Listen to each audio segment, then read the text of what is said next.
is related to an important topic, and that topic is related to electric current, electric conductance, resistance, all the functionality done in an electric circuit, and that is Ohm's law. Now, in 1781, George Ohm's given theory based on electric current, and it's related to the flow through the circuit. Now, the Ohm's law is basically based on the electric circuit and electric current flowing through it. Let's understand it.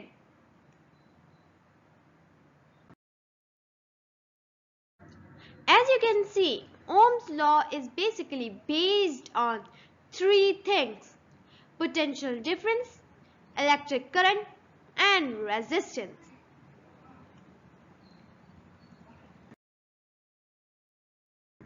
Now, basically, the proper derivation is potential difference is equal to I R. How? Where the potential difference is directly proportional to the electric current,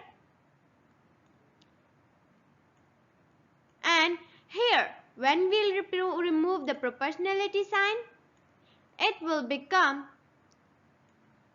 IR, the product of resistance and electric current. Now there is a triangle, like we can find the electric current by simply dividing the potential difference with the resistance. We can find the resistance by simply dividing the potential difference and electric current. We can simply find the potential difference by multiplying these both, as shown in the figures below. So basically, the voltage across a conductor is directly proportional to the current flowing through it, provided all the physical condition, that is basically can be STP and pressure, temperature, all the things that are included in the standard form, and temperature remains constant. Now here you can understand the Ohm's law by this figure, where volt shows us the V, A shows us the ampere, and of course Ohm shows us the resistance, the opposition.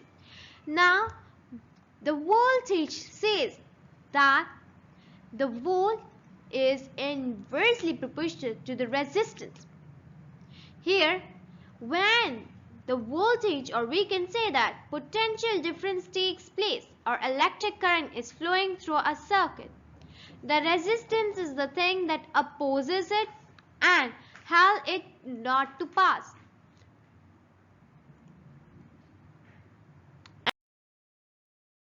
And that's the Ohm's law. Ohm's law allows us to determine the characteristics of a circuit, such as how much current is flowing through it, because of course when we'll measure the resistance, so we'll be able to find the potential difference as well as the current. So it shows us the current flowing through it if you know the voltage of the battery in the circuit and how much the resistance is in it. Apart from that, you can also find it the voltage out by the given electric current and resistance. You can find the resistance by given voltage and the ampere. So this depends on the condition. But Ohm's law is related to the electric current, resistance, and potential difference between it. And that's all about Ohm's law. Thank you.